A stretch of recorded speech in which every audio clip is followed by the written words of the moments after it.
Бесінші бөлім Хижреттің 5-ші жылы. Мұсталықтарға қарсы жорық. Хижреттің 5-ші жылы Шағбан айы. Хузаға тайпасының мұсталық руының рубасы Харис ибн Абу Дырар сөзі өтетін айналадағы шашыранды арабтарды жинап, Мәдинаға мұсылмандарға қарсы жорыққа дайындалып жатады. Бұл дайындық туралы хабар көп замай Мәдинаға жетеді. Пайғамбарымыз ақпараттың дұрыс бұрыстығын тексеру үшін Бурайда ибн Хусайб әл-Әсләмиді мұсталықтар мекеніне барлауға жібереді. Әзірет Бурайда жолға шықпас бұрын пайғамбарымызбен жан-жақты кеңесіп, жауды күдіктендірмес үшін қажет болғанда шындыққа қайшы сөйлеуге рұқсат беріліп-берілмейтіндігін сұрады. Күмән туғызбау үшін және өзіне қауіп төнгендей болса, жалған сөйлеуге пайғамбарымыз оған рұқсат береді. Әзірет Бурайда мұсталықтардың ауылына барып, қатардағы біреу тәрізді: сендердің ана адамға, пайғамбарға қарсы жорыққа жиналып жатқандарыңды естіп келемін. Мен де өз руымның сөз тыңдар жігіттерін ертіп, саптарыңа қосылғым келеді. Олардың, мұсылмандардың түп тамырымен көзін жойғанға шейін бірге күресейік деді. Мұсталықтар басшысы Харис ибн Абу Дырар: біз осы жолға аянбай дайындалудамыз, тезірек қосыл деді. Әзірет Бурайда мән-жайды білген соң жігіттермен бірге сайланып келетін болып кетеді. Шағбан айының 2-ші дүйсенбісі. Алла елшісі 700 сарбазымен орнына имамдыққа Заид ибн Харисті тастап сапарға аттанады. Мұхажиттер сапына Айша мен Үммі Сәләма анамыз да қосылды. Армияда 30 шақты атты әскер болды. Ерекше тоқтала кететін жайт, мұнафықтар осы жорыққа айрықша жиналып әзірленгенді. Ислам әскерлері қатарына қосылғандары да біршама. Олардың ішкі мақсаттары белгілі еді: түскен олжаға ортақтасу және мұсылмандар арасына бүлік салу. Мұсылмандар Мурайси құдығының басына келгенде жау тыңшыларының біреуі қолға түседі. Мұсылманшылықты қабылдауға наразы болған ол сол жерде өлтіріледі. Мұны естігенде мұсталықтар шайқасты бастамай жатып шошып кетеді. Айналадан көмекке келген арабтар сапты тастап бытырап тарай бастайды. Алла Расулы бастаған сарбаздар Мурайси құдығы маңына теріден шатыр құрып, содан соң сапқа тізіледі. Мұхажирлар байрағын Әбу Бәкір Сыддық, ансардыкін Сағд ибн Убада ұстайды. Әзірет Омарға «Лә илаха иллаллах» деп, мал жандарыңды құтқарып қалыңдар деп жар салып, дұшпанды иманға шақыру міндеті жүктеледі. Мұсталықтар әрине бұл шақыруды қабылдаған жоқ. Керісінше бірінші боп оқ атып, қақтығысты бастап жерді. Қаһарман сахабалар қарап қалсын ба, олар да оқ жаудырды. Пайғамбарымыз баса көктей шабуылдауға әмір берді. Мұсталықтардан сүт пісірім уақытта 10 адам өліп, қалғаны тұтқынға алынады. Ислам армиясынан бір сарбаз шейіт болады. Мұсталықтардан 200-ге жуық тұтқын, ат, түйе, сиыр, малдай олжа алынады. Түскен олжаны принципті түрде бөлістірген соң тұтқындар да үлеске беріледі. Мурайси құдығы басында жүзеге асуы себепті бұл жорық Мурайси жорығы деп аталады. Жорық біткен соң мұхажиттер Мурайси маңында бірнеше күн тынығады. Бұрында айтылғандай, бұл жорыққа көп мұнафық қатысады. Мәліметтерге жүгінсек, бұған дейінгі жорықтарда мұнафықтар саны мұншалықты көп болып көрген емес. Мақсаттары қатарлары толыға түскен мұсылманның арасын қалайда бұзу, болмашы мүмкіндікті пайдаланып араздастыру. Қырғын болған күннің ертесіне мұхажиттер айналаны әбден барлап көз жеткізу әрі тынығу мақсатымен Мурайси маңынан айырыла қоймаған. Күтпеген жерден «Уа ансарлар, көмекке келіңдер» деген дауысқа бәрі елең ете қалады. Артынша «Уа мұхажирлер, қайдасыңдар» дегенді естиді. Сөйтсе, Хазраж тайпасынан Синан ибн Уәбар мен Әзірет Омардың Ғифар руынан жалдап алған атсейісі шақжақ құдық басында шелектердің ауысып кетуіне байланысты шекісіп қалған екен. Екеуінің ерегісін естіп, ансарлар мен мұхажирлер сол жерге жиналып қалады. Енді болмаса ұрсысып, мұсылмандар бір-бірімен қырқыспақшы. Дәл уақытында пайғамбарымыз келді де, надандық жайлаған кезеңдегідей түкке алғысыз нәрсеге бола ерегіскендерің не? ескі әдетті ұстанғандар өзін өзі тозаққа тастайды деді. Абдулла ибн Үбайдың бүлігі. Қашанда араздық отын тұтатуға дайын мұнафықтардың басшысы Абдулла ибн Үбай бұл оқиғаны қалт жібермеуге тырысты. Пасық пиғылын жүзеге асыру мақсатымен, «Ей ансарлар, мұхажирлерге есіктен кіріп, төрменікі дегізіп қоймақпыз ба? Сендердің арқаларыңда адам болғандарын ұмытып, жан шақырып алған соң өзімізге ұмтыла бастады», деп ұйтқыта жөнелді. Мұнысымен де тынбай Сайхали мысқалмен шешенісіп, «Бұларды қалаға кіргізіп, жер беріп, ішіп жемдеріңе ортақ қылдыңдар. Төр де, сөз де осылардікі дедіңдер. Енді ызалы сөз естіп жатырсыңдар. Кінә өздеріңде. Сиыр сипағанды білмейдінің кері. Уаллахи, осыдан Мәдинаға аман сау жетсек, ең құрметті әрі игілер өзін де соған қосып қойды. Ең бишара әрі дәрменсіздерді Әзірет Мұхаммед пен мұхажирлерді айтып тұр, ол жерден қуып шығады деп балағаттап та жіберді. Мұны естіген жас сахаба Зайд ибн Архам Абдулла ибн Үбайға: «Уаллахи, осы қауымның бишарасы, жексұрыны сенсің. Мұхаммед Алла тарапынан мадақталған әзіз тұлға» деп ызалы үн қатты. Бас мұнафық дереу өзгеріп шыға келді. «Уа бауырым, жарайды, үндемей-ақ қой, мен қалжыңдап айтып едім» деп тағы да екі жүзділігін паш етті. Жас сахаба Зайд естігендерін ішіне бүгіп қалуды жөн көрмей пайғамбарымызға айтып келді. Мұхаммед саллаллаху алейхи вассалам мұны естігенде түрі бұзылып кетті. Қасында Әзірет Әбу Бәкір, Әзірет Осман, Әзірет Сағыт ибн Әбу Уаққас, Әзірет Мұхаммед ибн Мәсләма және бірнеше ансар мұсылман отырғанды. Пайғамбарымыз Зайдтен: «Ибн Үбайға дұшпандықпен айтып тұрған жоқсың ба?» деп сұрады. Жас сахаба Зайд: «Алла атымен айтайын, бұл сөздерді содан естіттім» деді. Алла елшісі қайтадан: «Жаңылыс естіген жоқсың ба?» деді. Зайд Алланың атымен ант ішіп, айна қатесіз мұнафық басшыдан естігенін жеткізді. Абдулла ибн Үбайдың бәйетіп сөздер сөйлегенінен сахабалар түгелдей құлағдар болып үлгереді. Ансарлардан кейбіреулері: «Өз қауымыңның басшысына жала жапқаның не?» деп Зайдке тиісті. Зайд оларға: «Уаллахи, мен бұл сөздерді түгелдей соның өз аузынан естім. Егер осы айтылғандарды туған әкем айтса да, Расулаға жеткізген болар едім.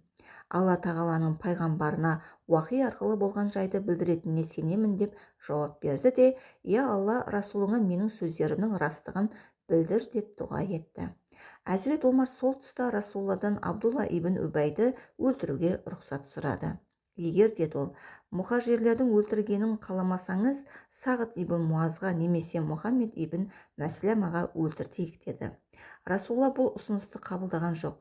«Егер мен оны өлтіруге рұқсат берсем, Мәдинаның бас көтерер бірсыпыра адамы іштей үрейленіп қалуы мүмкін. Екіншіден, мәселенің астарын білмейтін қара халық Мұхаммед асхабын өлтіріп жатыр деп әңгіме таратса, жағдайымыз не болмақ?» деп сахабаларына ой тастады. Алла Расулы күн тас төбеге көтерілген сәтте шыжғырған аптапты елеместен табан астынан Мәдинаға бет түзеуге бұйрық берді. Алла Расулы Абдулла ибн Үбайды шақырып алып, «Маған жеткен сөздерді айтқан сен бе?» деп сұрайды. Бас мұнафық басын ала қашты.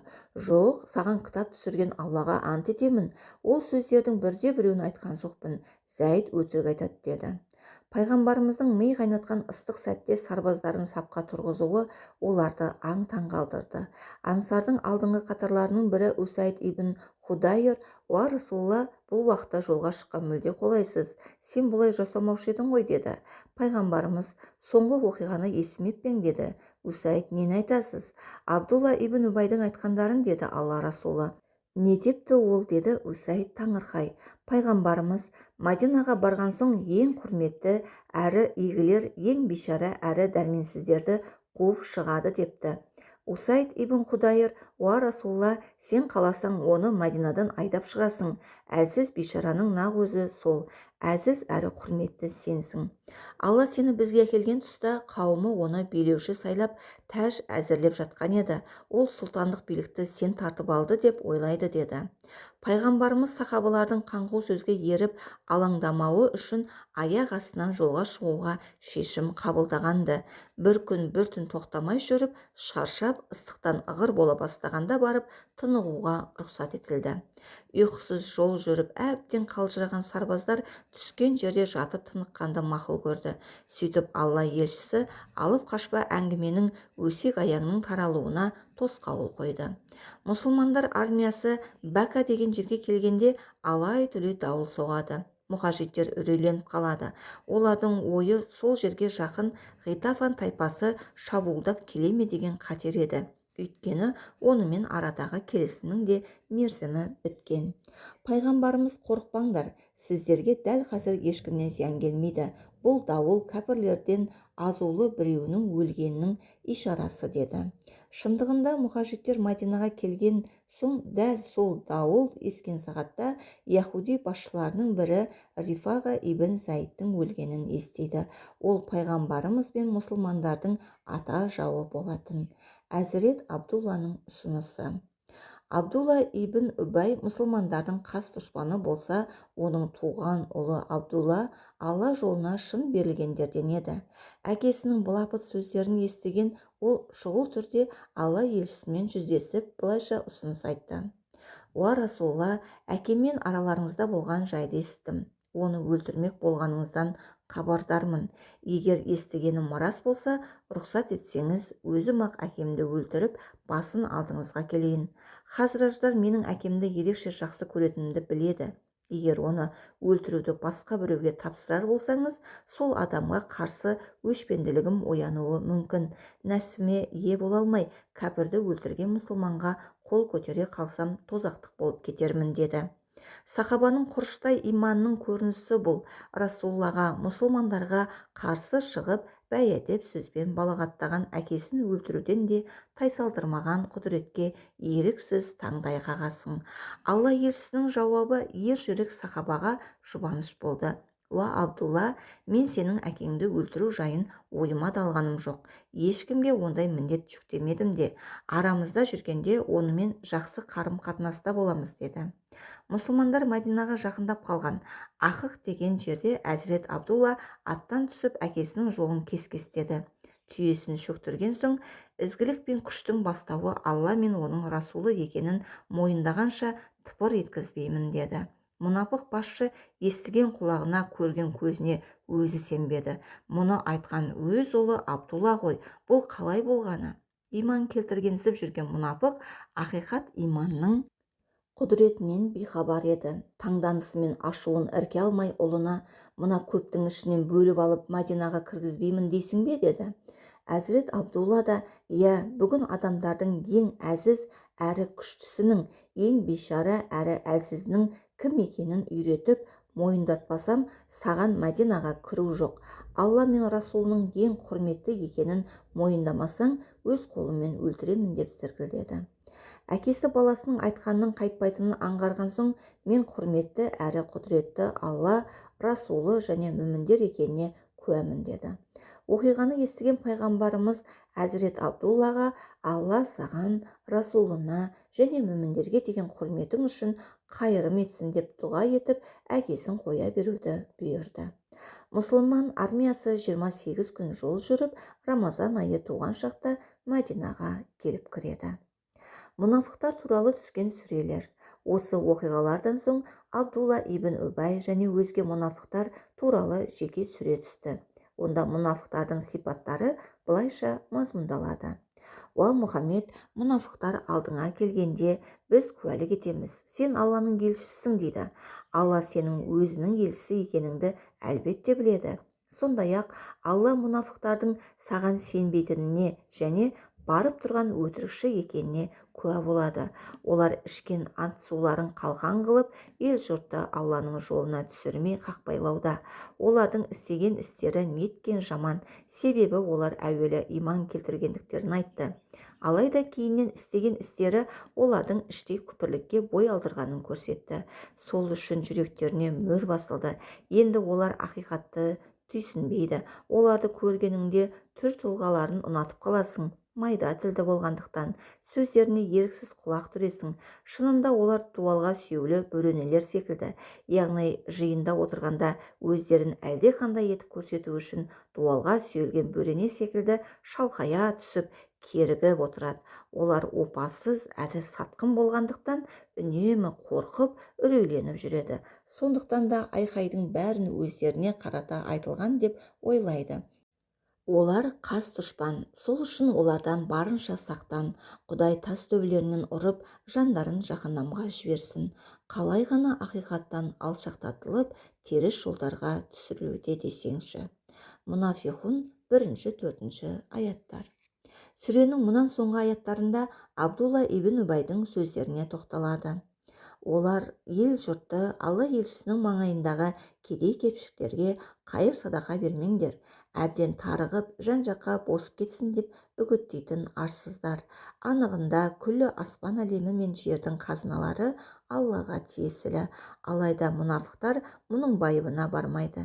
Сондай-ақ олар күмәндарың болмасын, осыдан Мәдинаға аман сау оралатын болсақ, ұлықтар ол жерден бишараларды міндетті түрде қуып шығады деп көкейді. Әйтсе де ұлылық бір Аллаға, Расулына және мүміндерге тән, алайда мұнафықтар мұны білмейді. Мұнафихун 7-8 аяттар. Осы аяттарды қабылдап алған соң Расуллах әзірет Зәйдті шақырып, құлағынан ұстап тұрып, міне Алла жолында құлағымен міндетін дұрыс атқарған жігіт осы деді де, уа Зәйд, Алла сенің айтқандарыңды растады деді. Пайғамбарымыздың Әзірет Жуайриямен үйленуі. Әзірет Жуайрия Мұсталық рубасы Харис ибн Әбу Дырардың Мурайси жорығында тұтқынға алынған қызы. Күйеуі пайғамбарымыздың қас жауы Мусафи ибн Сафуан шайқаста мерт болады. Жесір әйел Жуайра тұтқындар үлестірілгенде Сабит ибн Хайстың үлесіне тиеді. Әзірет Жуайра Сабит ибн Хайсқа підия төлеп азаттыққа шығуды армандайды. Бірақ қол қысқа, ойланып толғанып, пайғамбарымыздан підия өтеуге көмектесуін өтінеді. Расул акрам оған сен үшін мұнан да қайырымды жол жоқ па деп сұрайды. Күтпеген жерден қойылған сауалға не деп жауап берерін білмей қалған әйел біраз көмілжіп тұрды да, уа Расулла, мен үшін азаттықтан қайырлы не болуы мүмкін дейді. Пайғамбарымыз, сенің підияңды өтеп ақ некелілерім арасына қоссам ше дейді. Жуайра мүлдем аңтаң, күңдіктен құтылып қана қоймай, кез келгенге бұйырмайтын бақытқа кенелу үндемей ойға шомды. Осыдан біраз бұрын көрген түсін есіне алды. Ай Мәдинадан шығып дөңгеленген күйі қойнына кіргенді. Содан соң пайғамбарымызға қарап, уа Расулла, егер мені мұндай құрметке лайық деп білсеңіз, мен үшін мұнан артық дәулет те, бақ та болмас еді деді. Харис ибн Әбу Дырардың мұсылман болуы. Әзірет Жуайраның әкесі Харис ибн Әбу Дырар қызын күңдіктен құтқаруға підия үшін бірнеше түйесін алдына салып Мәдинаға жолға шығады. Ақыққа келгенде ойланып, екі түйесін қимай тау арасына жасырып тастап кетеді. Сөйтіп пайғамбарымызға келеді. Уа Мұхаммед, қызымды тұтқынға алыпсыңдар. Мына түйелерді підия ретінде әкелдім дейді. Расулла, пәлен таудың арасындағы екі түйені неге әкелмедің деп сұрайды. Харистің төбесінен жай түскенде әсер етеді. Өйткені түйелерді ол жерге жасырғанын өзінен басқа ешкім білмейтін. Мұнан әрі күтудің мәнсіз екенін ұққан ол, мен Алладан басқа тәңір жоқтығына, сенің де Алла елшісі екеніне куәмін. Уаллахи, істеген ісімді, түйені жасырғанымды Алладан басқа ешкім білмейтін деп мұсылмандығын жария етті. Онымен бірге екі ұлы және қасындағы өз руының жігіттері де иманға келді. Пайғамбарымыз Жуайраның қожайынына хабар жолдап, күңін сатуын өтінеді. Сабит ибн Хайс ойланбастан, әке-шешем сенің жолыңа құрбан болсын, саған оны бердім деді. Расулла фидиясын төлеп, Әзірет Жуайраны әкесіне табыстады. Мұсылмандықты қабылдаған Әзірет Жуайраны әйелдікке алу үшін пайғамбарымыз оған құда түсті. Харис ибн Әбу Дырар ризалығын білдірді. Расул акрам 400 дирхам мәхір беріп, Жуайрамен некесін қидырды. Пайғамбарымыз Әзірет Жуайраны алған соң асқабы Расулланың зайыбының туған туыстары мен жақындары құл болмауы тиіс деп тұтқындардың бәрін босатады. Қолға түскендердің 100 шақтысы әйел болған. Әзірет Айша анамыз, мен қауымы үшін Жуайрадан қайырлы, содан асқан мүбәрәк әйел көрген емеспін деген. Шынында да әзірет Жуайра бақытты еді. Бір күнде 3 бақытқа ие болды. Күңдіктен өзі құтылды және бүкіл руын құтқарды. Пайғамбарымызбен ақ некеге отырды. Алла Расулының әзірет Жуайрамен бас қосуы мұсталық руының өздеріне деген сенімдерін арттырды. Көпшілігі осы құрметке ризалықтарын мұсылмандықты қабылдау арқылы білдірді. Пайғамбарымыздың әрбір некесінің өзіне тән сыры, мәні бар. Осы жолғы некеде де халықтың жүрегіне иман нұрын егу, өзіне және исламға сүйіспеншілігін ояту, ру тайпаларды туыстастырып жақындастыру, исламды қолдаушылар қатарын арттыру, құданы құдай қосады деген сөзді Қазекем де айтқан емес пе? Ерлі-зайыптылардың арқасында екі жақ ағайындасып, бір-біріне жәрдемші болары сөзсіз. Пайғамбарымыздың әзірет Жуайрамен үйленудегі негізі мақсаты да осы. Мақсат орындалды да. Әзірет Жуайраның шын аты Бәрра еді. Бұл есім пайғамбарымызға ұнамай, үйленген соң Жуайра деп өзгертеді. Мағынасы сүйкімді әйел. Әзірет Жуайра өте тақуалы әйел болған. Жетім жесірге, кедей-кепшікке қолынан келген көмегін аямайтын. Өзі аш қалса да қолындағысын жарлы Жақыбайға беретін. Оған төмендегі оқиға куә. Бірде Алла елшісі Жуайраның отауына кіріп, өзек жалғар бір нәрсе бар ма деп сұрайды. Мейірімді әйел: уа Расулла, үйде жейтін түйір азық жоқ, бір қу сүйек қалып еді, оны да азат болған күніңізге садақа деп бердім деп жауап береді. Жуайра анамыз хижреттің 57 жылында қайтыс болып, Бақи зиратына жерленді. Әзірет Айшаға жабылған жала. Сырт көзге иманды болып көрініп, ішкі пиғылдары қара ниеттілікке негізделген мұнафықтардың бар мақсаты пайғамбарымыз саллаллаху алейхи уассалам мен мұсылмандарға зиян шектіру. Сол мақсаттары жолында аянбай талмай тыраштанатын. Тіпті пайғамбарлар сардарының саллаллаху алейхи уассалам ақ некелі пәк зайыптарына күйе жағып, кір келтіргендерімен қоймай, нас әрекеттеріне масаттанатын. Ислам тарихында Айша намызға бас мұнафық Абдулла ибн Убай тарапынан жабылған жала оқиғасы жан-жақты түсіндіріледі. Оған қатысты Құран аяты да түскен. Оқиға былай болған. Айша намыздың баяндауына сүйенсек, Расулла қайсы бір жорыққа шыққанда әйелдері арасында жеребе тастап, кімге шықса соны ерте жүретін. Мұсталық жорығында кезек Айшаға түседі. Оқиғаны Айша намыздың өз аузынан тыңдайық. Расулламен бірге сапарға шыққанмын. Бұл кезде әйелдердің жабық, шет көзден жасырын жүріп тұруы жайында аят түскен. Сол себепті мені түйеге қоршау үшін де әкеліп, сол күйі қызметшілерім жерге түсіретін. Содан не керек, осы жорықтан қайтар жолда Мәдинаға жақын бір жерде қолбасшының әмірімен тоқтап, сарбаздар тынықты. Түн ортасы ауған шақта сарбаздарға жолға жиналуға бұйрық берілді. Бұйрық берілген сәтте мен әжет сындыру үшін оңаша жерде едім. Асығыс қайтып келгенімде мойнымдағы емен көз моншағынан тізілген алқаның түсіп қалғанын көрдім. Оны анам Үммі Руман тойыма сыйға татқандықтан мен үшін аса қымбат еді. Әжет орнына қайта барып келгенімше мені түйе үстіндегі қоршаудың ішінде деп ойлап, қызметшілер түйені айдап кете барыпты. Алқамды іздеп жүріп әрең тауып қайтып келсем, әскерлер ұзап кетіпті. Түйемнің шөккен орнына келіп, сырт киімме оранған күйі қисайып жата кеттім. Менің жоқ екенімді көргенде қайта келер деп ойладым. Сөйтіп жатып көзім ілініп кетіпті. Әрдайым жорық тұсында жолай қонған жерлерді артынан бақылап тексеруге тағайындалған Сафуан ибн Муаттал деген адам бар еді. Сол Сафуан міндетін орындамаққа әскер демалған жерге келгенде ұйықтап жатқан мені көріп таниды. Өйткені сырт көзден жасырынып жүру жайында аят түскенге дейін мені көрген кісі еді. Сафуан мені көрген сәтте сасқаннан: «Инна лиллахи уа инна илайхи ражиғун», біз Алладан келдік және оған қайтып ораламыз дейді. Оның даусынан шошып оянып киімімді түзеткен болдым. Уаллахи, онымен бір ауыз тіл қатысқан жоқпыз, тек жоғарыдағы айтқанын ғана естідім. Сафуан түйесін шөктіріп мін деді маған. Мен атып тұрып түйеге міндім. Мұнан соң түйенің бас жібінен жетектеген күйі әскерлерге жету үшін жылдам ілгерілей берді. Таң атқанша қуып жете алмадық. Ақыры сарбаздар демалғалы тоқтаған кезде үлгердік. Мұнафықтың мақсатына қол жеткізгені туралы. Сафуан ибн Муаттал Айша намыз мінген түйені жетелеп келе жатқанда мұнафық басшысы Абдулла ибн Убай ұшырасады. Ол салған жерден: «Бұл кім?» деп сұрайды. «Айша» дейді Сафуан. Көпшілік арасында екіжүзділігімен жексұрындық әрекеттерімен танылған мұнафық түймедейді түйедей қылып көрсететін әрқашанғы әдетіне басып, Айша да өзін оңайлықпен ақтап ала алмас, қасындағы адам да деп былапыт сөздерді айтқанымен қоймай, пасық пиғылымен кезекті жаланың жоспарын ойластыра бастайды. Абдулла ибн Убайдың аузынан шыққан сөз құлақтан құлаққа жетеді. Әзірет Айшаның кейіннен айтқаны, жалақорлар небір сұмдықты айтып жұрттың аузын аштырыпты. Уаллахи, менің айналамда айтылғандардан алғашқыда еш хабарым болмады. Өсек жалаға себеп болған оқиғаның бас аяғы осы. Әзірет Айша белгілі себеппен кешігіп әскерлерден қалып қойғанда, артынан қонған жерді бақылап шығуға міндетті кісі оны көріп адамдарына әкеліп қосқан. Кейіннен белгілі болғандай, бақылаушы жауынгер Сафуан ибн Муаттал еркектік қабілеттен де ада екен. Құранның баяндауынша пайғамбарлар мүміндерге нәпсілерінен де жақын әрі жоғары тұруға тиіс. Ал пайғамбарымыздың ақ некелі әйелдері барша мұсылман қауымының анасы есепті.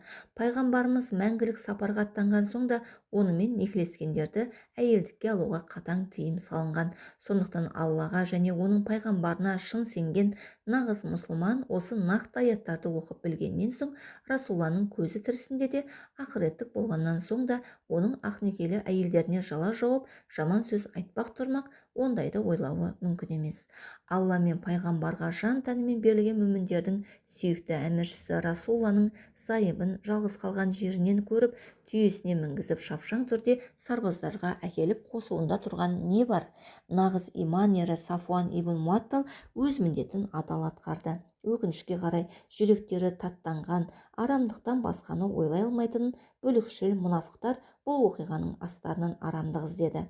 Әсіресе Абдулла ибн Убайдың көктен іздегені жерден табылғандай қуанып, Алла елшісінің намысын таптауға, мұсылмандар арасына лаң салуға асықты. Абдулла ибн Убай көрмегенін көргендей көпіртіп, жұртқа жайып жіберді. Хасан ибн Сабит, Мыстақ ибн Усаса, Хамна ибн Жақш сынды кейбір мұсылмандар мұнафықтардың тұзағына алданып, өсектің таралуына себеп болады. Ел жұрт шулап жатқанда, Айша анамыз ол оқиғалардан мүлде бейхабар. Енді оқиға барысын аяулы жанның өз аузынан тыңдап көрсек. Мәдинаға келгенімізге көп болмаған, мен ауыр науқасқа ұшырадым. Ұстамалы безгекпен бір ай төсекке таңылдым. Сол тұста халық арасында маған жабылған жала өсек тарапты. Болған жайлардан мүлде хабарсыз едім. Қаңқу сөз құлақтан құлаққа жетіпті. Расулла да әкем мен шешем де естігенмен, бірде-біреу маған бір ауыз тіс жармаған. Тек сырқаттанып жатқанымда Расулладан салқындық сездім. Бұрын сәл ауырсам барынша мейірленіп жағдайымды сұрайтын. Бұл жолы атымды да атамастан, сырқатыңыз қалай дегенде қойған. Жалақордың бәлесінен бейхабармын. Арадан 20 күндей уақыт өтті. Сырқатым тәуірленіп, бойымды жаза бастағанмын. Ол кездері біз иісінен жиіркенетіндіктен әжетханалар үйден аулақта, Мәдина қырларында болатын. Әйелдер түнде де қырға шығып әжетке отыратын. Бір күні мен Мыстақ ибн Усасаның анасымен еріп әжетханаға шықтым. Мыстақтың анасы етегіне шалынып құлап түсті де тұрып жатып, жалпасынан түскір Мыстақ жетпей желкең үзілсін деп баласын қарғады. Мен аң-таң болдым. Апа, өз балаңды қарғағаның не дедім? Ол үн қатқан жоқ. Біраз жүрген соң ол тағы шалынып құлады. Бұл жолы да жетпегір Мыстақ жалпаңнан түскір деді. Апа, ұлыңды қарғағаның болмады дедім. Ол жауап берген жоқ. Қырсыққандай қасымдағы әйел 3-ші рет шалынды, тағы да жерді сүзе құлағыр Мыстақ деді. Мен шыдамай, апа, неге үздіксіз балаңды қарғап келесің? Бәдір соғысына қатысқан жауынгерді қарғауға қалай тілің барады дедім. Сонда барып, ұлымның сен туралы айтқан жаласы есіме түскен сайын қарғыстан басқа ештеңе айта алмаймын деді. Ол мен туралы не айтып жүр деп сұрадым дегбірістеніп. Мыстақтың анасы жалақорлардың ойдан шығарғандарын бүге-шігесіне дейін әңгімелеп берді. Қиналып қыстыққаным сондай, дәрет сындыруға әлім жетпеді. Жазықсыз жалаға ұшырағаным үшін жылай-жылай көзім қарауытып, өксіктен өкпем өше жаздады. Әзірет Айша төркінінде. Айша анамыз науқасынан мүлде айығып кеткен жоқ еді. Бір күні Алла Расулы отауына кіріп сәлем берді де, зайыбының есімін атамастан сырқатыңыз қалай деді. Одан соң ләм-мим үндеген жоқ. Айша қатты ызаланып, уа Расулла, өмірімде мұнша қиналмап едім.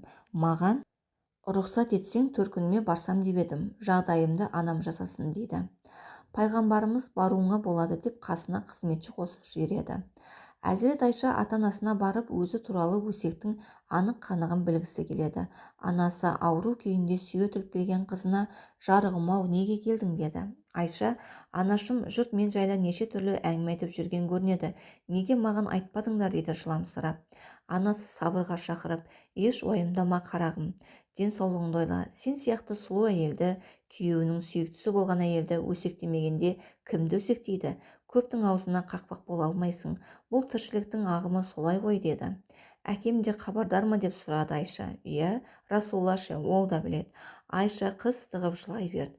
Әкесі Әбу Бәкір сол сәтте шатырда Құран оқып отырған қызының жылаған дауысын естіп төменге түсті. Не болды деп сұрады. Өзіне жабылған жаланы естіп келіпті дейді Үммі Руман. Әзірет Әбу Бәкір де көзі жасқа толып жылауға шақ қалады. Сол күні Айша анамыз таң атқанша кірпік ілмей өксумен болады. Пайғамбардың сахабаларымен кеңесі. Айша анамыз туралы алып қашпа әңгіме көпшілік арасында жайылып, гу-гу қызған тұстарда пайғамбарымыз сырт көзге көрінбей үйінен шықпайды. Маңызды мәселеге қатысты уақи кешіккен сайын мазасызданып, ақыры асқабымен кеңескенді мақұл көреді. Әзірет Омар, уа Расулла, Алла сақтасын, айтылғандар сол күйі жала. Әзірет Осман өз көзқарасын былайша білдірді. Уа Расулла, ұлы Алла үстінен адам аяғы баспасын, жер бетіндегі күл қоқыс түспесін деп көлеңкеңізді жерге түсіруден сақтайды. Намысыңызды неге таптатсын? Әзірет Әли де, уа Расулла, бір күні намаз қылдырып тұрып, аяқ киіміңізді шештіңіз. Сізден көріп біз де шештік. Намаз біткен соң аяқ киімімізді шешуіміздің себебін сұрадыңыз. Біз де сізге ұйып жасағанымызды айттық. Сонда сіз таза болмағандықтан Жәбірейіл маған аяқ киімімді шешуге бұйрық берді деген едіңіз. Осылайша аяқ киіміңізге нәжіс тигені, сол үшін шешуіңіз қажеттілігі сізге әмірмен білдірілгенде, ар намысыңызға дақ түссе, хабарсыз қалуыңыз мүмкін емес деп өз ойын ашық айтты. Алла елшісі Айшаның қызметшісі Барираның да пікірін сұрады. Барира, уа Расулла, сені қақ пайғамбар ретінде жіберген Аллаға ант етейін. Мен ол қақымда қайырдан басқа ешкім жас болғандықтан қамыр илеп отырып ұйықтап қалатын да қамырға үйдегі қой ауыз салатын. Осыдан басқа нұқсанын көрсем көзім шықсын деді. Әзірет Зейнеп ардақты пайғамбарымыздың ақ некелі әйелдер арасында сұлулығы және пайғамбарымыздың қасындағы орны жөнінен өзін Әзірет Айшамен тең көріп, ылғи іштей бәсекелес болған. Соған қарамастан, осынау адал көңілді әйел Әзірет Айша туралы өсекті естігенде тіпті де сенбеген. Расулла болған оқиға туралы ойын сұрағанда былай деп жауап берген. Уаллахи, мен естімегенімді естім деуден, құлағымды көрмегенімді көрдім деуден көзімді қорғаймын. Мен ол туралы қайыр мен жақсылықтан басқа ештеңе білмеймін. Негізінде Алла елшісі пәк зайыбы Айша туралы жұрттың айтқаны қып-қызыл жала екенін жақсы білетін. Тек осындай пасық пиғылмен жоспарлы түрде жайылған өсектің ауыздан ауызға таралуы пайғамбарымыздың көңіліне ауыр тиді. Сол себепті еріксіз Әзірет Айшаға салқын қабақ танытқан. Мешіттегі құтпасында бұл жайды ашық айтқан. Уа мұсылман жамағаты, отбасыма қатысты жалған жаламен менің көңіліме жара салған адамға қарсы тұруға кім жәрдемші бола алады? Өйткені мен өз отбасымның қайырлы екенін білемін. Жалаға себеп қылып көрсеткен кісі Сафуан ибн Муаттал хақында да білетінім тек жақсылық. Пайғамбарымыздың Айшамен сөйлесуі. Айша анамыз жалаға қалғалы бір ай өтсе де, ардақты Алла елшісіне уақи түспей қойды. Мешітте құтпа айтқаннан кейін бірнеше күннен соң пайғамбарымыз Әзірет Әбу Бәкірдің үйіне барды. Сәлемдескен соң Әзірет Айшаның жанына отырып былай деді. Айша, сен туралы мынадай әңгіме естім. Егер сен сол айтылғандардан аулақ болсаң, жуырда Алла сенің пәктігіңді анық білдіреді. Ал егер сен сондай күнәға батқан болсаң, Алладан кешірім сұрап тәубе ет. Өйткені құл күнәсін мойындап тәубе етсе, Алла да оны кешіреді. Әзірет Айшаның сондағы жай күйін баяндауы. Расулла сөзін аяқтағанда көзімнің жасы кілт тоқтады. Әкеме қарап, Расуллаға мен үшін жауап бер дедім. Әкем, уаллахи қызым, Расуллаға не айтарымды білмей отырмын деді. Сосын анама, онда сен мен үшін сөйле дедім. Ол да, мен де Расуллаға не дерімді білмеймін деп жауап берді. Әкесі мен шешесі Расуллаға жауап айта алмаған соң, Әзірет Айша өзі сөйлеуге мәжбүр болды. Иманына шахадат сөзін Аллаға мадақ айтқан соң былай деді. Мен тазамын. пәкпін десем де сенбессіздер. Сабыр сақтап соңын күткеннен басқа амалым қалмады. Дәл сол сәтте пайғамбарға Алладан уахи келе бастады. Расулла уахидің ауырлығынан қара терге түсті. Суық күнде де уахи сәтінде осылай жан тері шығатын. Расулланың үстіне жамылғы жауып, басының астына тері жастық қойдық. Мен зәредей қорыққан жоқпын, өйткені таза екенім өзіме де Аллаға да аян. Атанам болса өсек сөз тура шықса дегенде қорқып, зәрелері ұшып отырды. Уахи келіп біткенде Алла Расулы күлімсіреп тұрды да Айшаға қарап: "Сүйінші, Айша, сүйінші, ұлы Алла сенің пәктігіңді білдірді, жабылған жаладан тазартты", деді. Әзірет Әбу Бәкір қуанғаннан қызын құшақтап бетінен сүйді. Жала мәселесіне қатысты түскен аяттар былайша сыр шертеді. Уа мүміндер, біліп қойыңдар, шүбәсіз пайғамбардың жұбайы Айшаға жала жапқандар араларындағы бір топ адам. Алайда бұл оқиғаны өздерің үшін жамандық екен деп ойламаңдар. Керісінше ол сендер үшін қайырлы болмақ. Ал жалақорларға келсек, олардың әрқайсысы осы іске қаншалықты қатысты болғанына қарай күнәға батты. Ал бұл іске мұрындық болып, ең көп араласып, ең үлкен күнәні арқалаған бас жалақор үшін алапат азап бар. Бұл жаланы естігендеріңде мүмін ерлер мен мүмін әйелдердің бір-бірі жайлы іштей жақсы ойда болып, бұл қып-қызыл жала деп кесіп айтулары керек емес пе еді? Ал жалақорлар болса, сөздерін растайтын төрт бірдей кісіні куәға тартуы керек емес пе еді? Бірде-бір адамды куәға тарта алмағанына қарағанда, олар Алланың құзырында өтірікші кәзаптардың нақ өзі. Әй, осы қауесет сөзге сеніп қалған аңғал мүміндер, егер бұл дүниеде һәм ақыретте Алланың сендерге деген шексіз шарапаты мен мейірімі болмағанда, еш ойланбастан орынсыз желігіп, өсек аяңға ергендерің үшін сөзсіз алапат азапқа душар болар едіңдер. Өйткені сендер сол қауесет сөздің парқын айырып жатпай, оны біріңнің аузынан бірің қағып алып, сөйтіп өздерің нақты білмейтін мәселені әңгіме қылып, ауыз жимай өсек айтумен болдыңдар. Һәм мұны болмашы әрі жеңіл-желпі нәрсе деп ойладыңдар. Алайда ол Алланың алдында зор күнә саналады.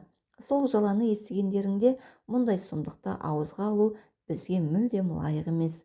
Мінсіз Алла бір өзің сақтай көр, бұл неткен ғаламат жала деп кесіп айтуларың керек емес пе еді? Егер шынымен мүмін болсаңдар, Алла сендерге мұндай сұмдық іске ендік әрі бармауларыңды қатаң ескертіп, насихат айтады. Алла сендерге аяттары мен нұсқауларын осылайша баяндайды. Алла бәрін білуші, шексіз ілім иесі, әрі ісі мен үкімінде көптеген хикметтер болған асқан даналық иесі. Иман келтіргендер арасында арсыздық атаулының етек алуын көксейтіндерге келсек, оларға бұл жалғанда да, ақыретте де жан төзгісіз ауыр азап бар. Әр мәселенің шын жүзін және ондағы бар ақиқатты жалғыз Алла біледі, сендер білмейсіңдер. Егер Алланың сендерге деген шексіз шарапаты мен мейірімі болмағанда, егер Алла құлдарына өте жанашыр, жұмсақ, әсіресе мүмін құлдарына ерекше мейірімді болмағанда, көрген күндерің не болар еді? Нұр сүресі 11-20 аяттар. Осылайша Алла уахи арқылы Әзірет Айшаға жабылған жаланың жалғандығын анықтап, Расулланың ақ көңілін уайымнан құтқарса, Әзірет Әбу Бәкірдің беделіне нұқсан келтірмеді. Мұсылмандар арасында да бос әңгіменің таралуына тосқауыл қойды.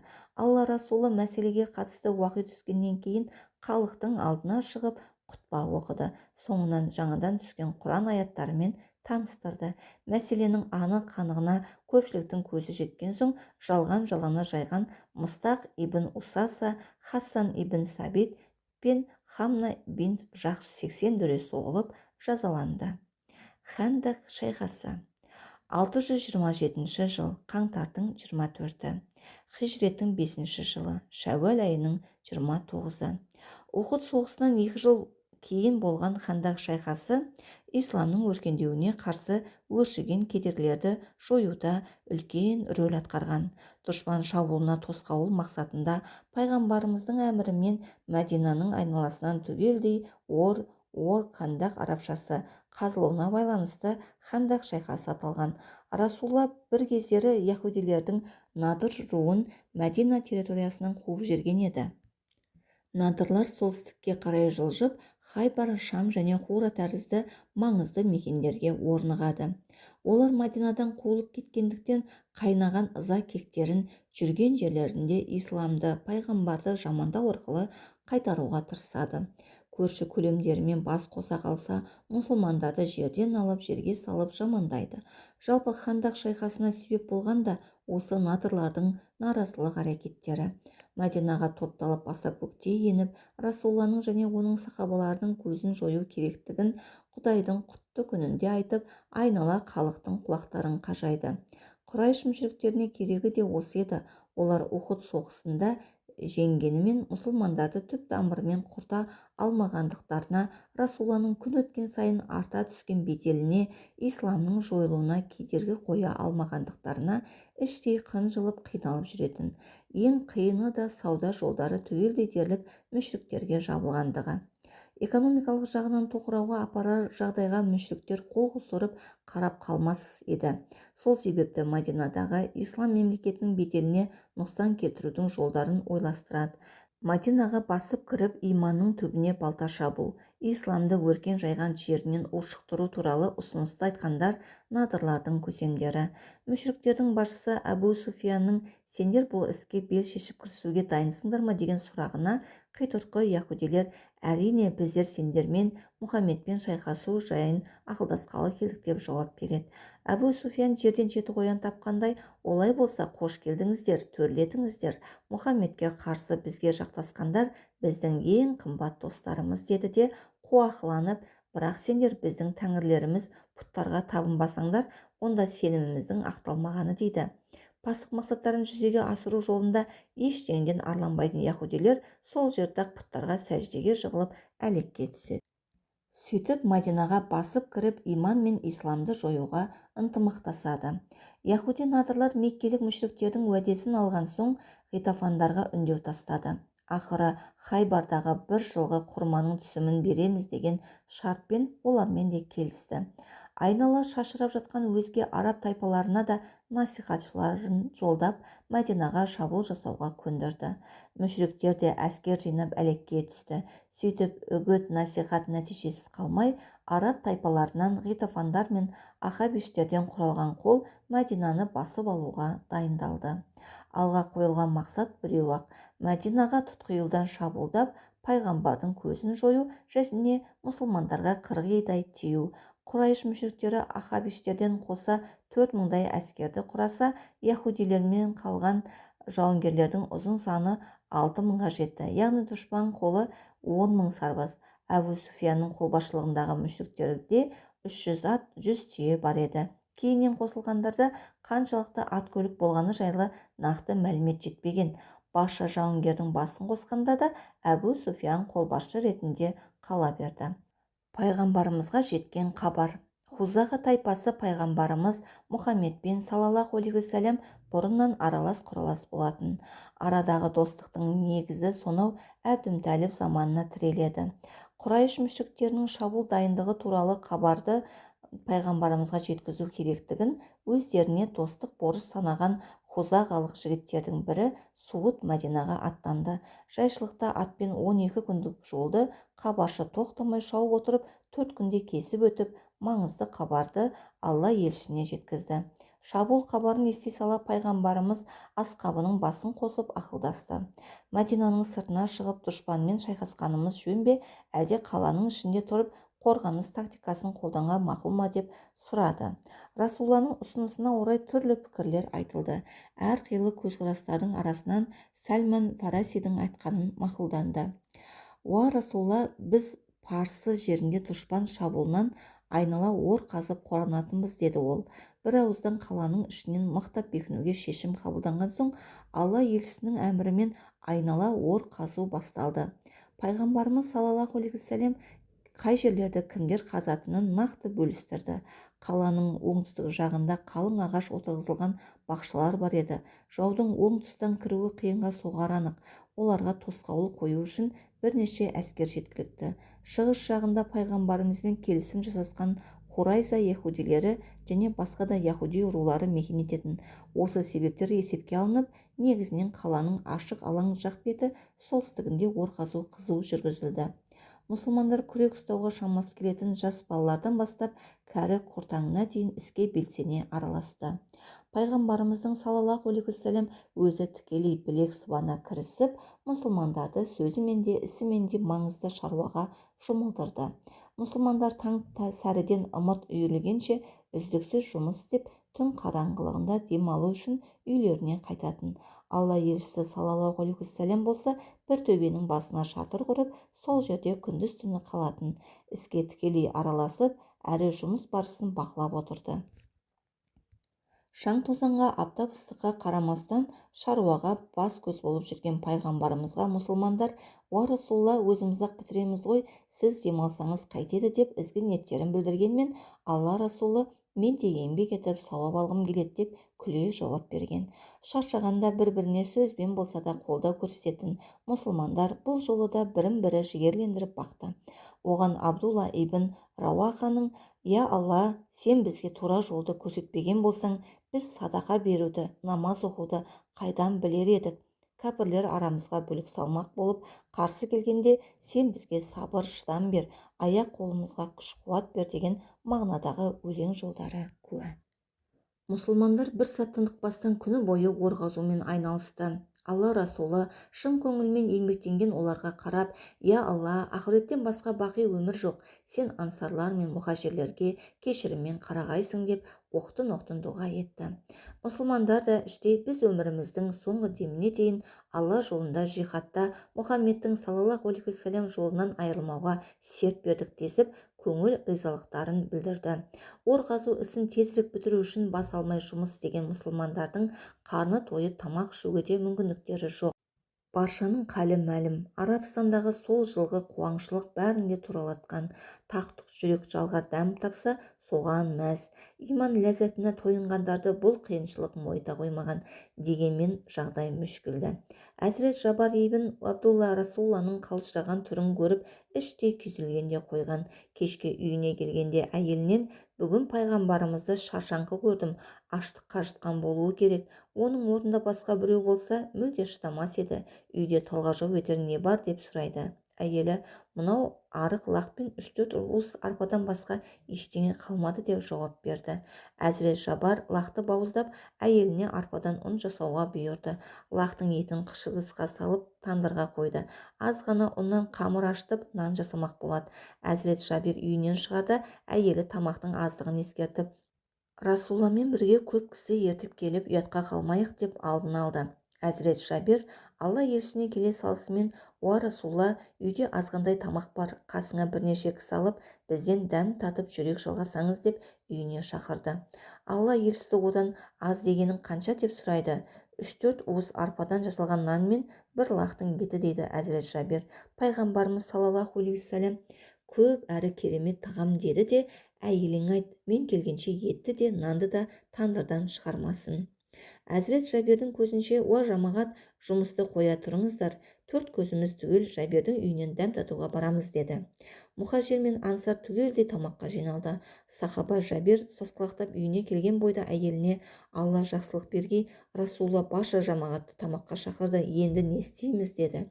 Әйелі: «Қанша тамақ бар екенін сұрады ма?» деді. «Сұраған, айтқанмын». «Қонақтарды сен шақырдың ба, әлде пайғамбар ма?» «Расулла саллаллаху алейхи уассалам шақырды». «Онда бір білгені бар шығар» дегеннен басқа ештеңе айтпады әйелі. Пайғамбарымыз сахабалармен бірге Әзірет Жабирдің үйіне келеді. «Бөлек-бөлек кіріңдер» деген пайғамбар әмірі бойынша мұсылмандар онынан топталып төрге озды. Пайғамбарымыз болса ет пен нанның үстінен берекет дұғасын оқыды да, үй иесі әйелге қарап: «Етті ожаумен бөліп ал, ыдыс тандырда тұра берсін, шығарушы болма» деді. Содан соң тандырдан өз қолымен нан алып, піскен етті үстіне салып, асқабына бір-бірлеп ұсынды. Шақырылғандар тойып орындарынан тұрғанша осылай жасады. Бәрі ас қайырып орындарынан тұрғанда ет пен нан азаймаған күйінде тұрғанды. Кетерде Алла елшісі саллаллаху алейхи уассалам Жабирдің әйеліне: «Қалған тамақты көрші қолаңмен бөлісіп жеңіздер, халық аштықтан қурап отыр ғой» деді. Кейіннен әзірет Жабир таңданысын жасыра алмай, Алланың атымен ант етейін. Келген қонақтардың ұзын саны 1000-нан асты. Бәрі тойып орындарынан тұрғанда етіміз ыдыста сол күйі, нанымыз да бастапқы қалпында тұрғанын көргенде басымды шайқап қала бердім. Қалған тамақ өзімізге де, қоңсыларға да молынан жетті деген. Орлар қазылып бітті. Ор қазуға белсене кірісіп, бар қажыр-қайратымен тер төккен сахабалар тағы да Аллаға және оның Расулына деген шын берілгендіктерін бір рет дәлелдеді. Жұмыс кезінде ұлы сөзде ұяттық жоқ, әжет үшін де пайғамбардан рұқсат сұрайтын. Бұл да сахаба жанқиярлығының бір үлгісі еді. Алладан түскен аяттарда да олардың нағыз мүмін екендіктері баса көрсетіледі. Мәселен, Нұр сүресінің 62-ші аятында шынайы мүміндер Аллаға және оның елшісіне жан тәндерімен иман келтірген жандар ғана.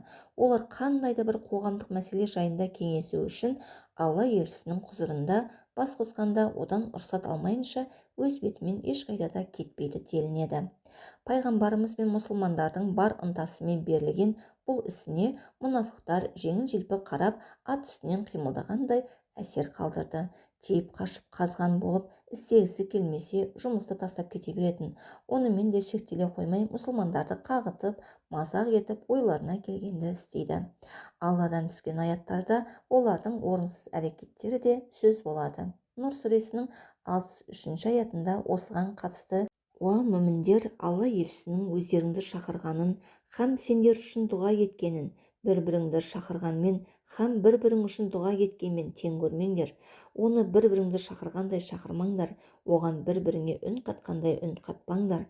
Араларыңнан бірін-бірі қалқалап, пайғамбар құзырынан ұрланып шығып кететіндерді Алла әлбетте біледі. Олай болса, Алла елшісінің бұйрығына қайшы келгендер бастарына берекелерін кетіретін бір бәленің немесе жан төзгісіз ауыр азаптың келуінен қорықсын делінеді.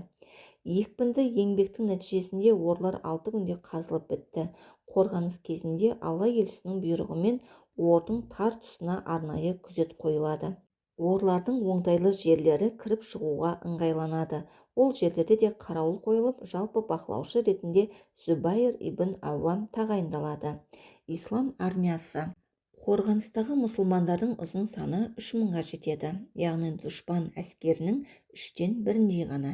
Небәрі құрамада 36 атты әскер барды. Әдеттегідей 2 байрақ мұхажирлердікін Зайд ибн Харис, ансардікін Сағд ибн Убада ұстайды. Расул Акрамның штаб шатыры Сәл тауының етегіне армияның артқы жағында орналастырылады. Шайқасқа қатыспайтындар әйел бала-шаға қорғанның ішінде қалады. Азық-түлік, қымбат мал-мүлік бәрі сол қамалда қалады. Ор жаңа қазылып біткен сәтте сонадайдан жау әскерінің жақын келгеніне куә болды. Әлеумет. Дұшпан Мәдинаның солтүстігіндегі бұрын Ухуд соғысы болған алаңға шатырлар құра бастады. Айнала қазылған орларды көргенде бұрын-соңды мұндай тактиканы көрмегендер қатты састы. Ұрыс басталмай жатып жау әскері аяқтарын тартқандай. Өйткені олар осы жолы қалайда Мәдинаны түгелдей басып алудан дәмеледі. Жеңілу жайы өңі түгіл түстеріне де кірмеген. Мұхажиттер 10 000 әскерлік нөпірді көргенде тіпті сасқан жоқ. Құранда олардың осы халі былайша мазмұндалады: ал мүміндер мүшриктердің жер қайысқан қолын көргенде, міне бұл Алла мен елшісінің бізге уәде еткен нәрсесі.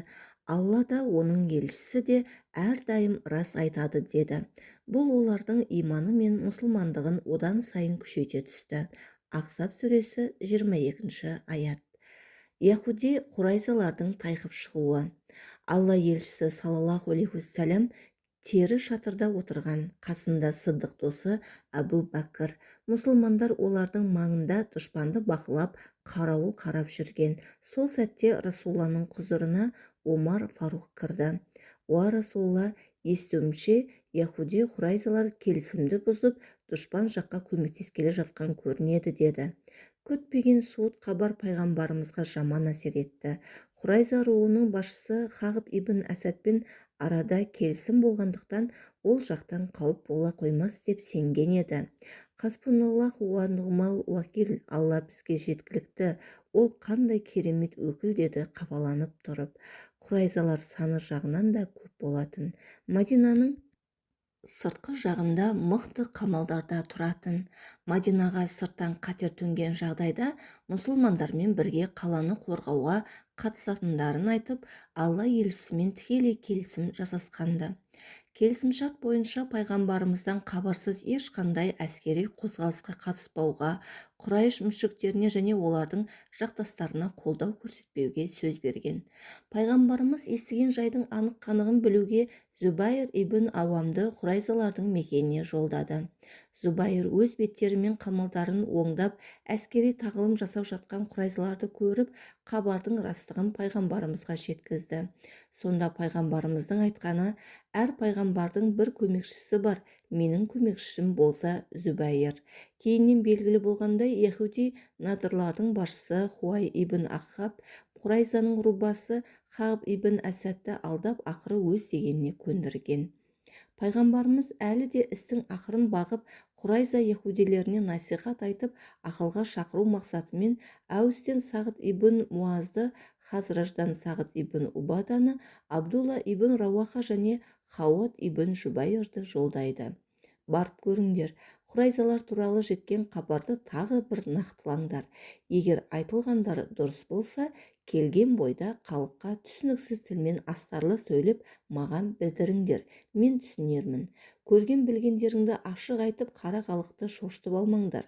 Ал егер олардың келісімді сақтау туралы ойлары болса, онда халыққа ашықтан ашық жария етуге болады, дейді Алланың сүйікті құлы Мұхаммед саллаллаху алейхи уассалам.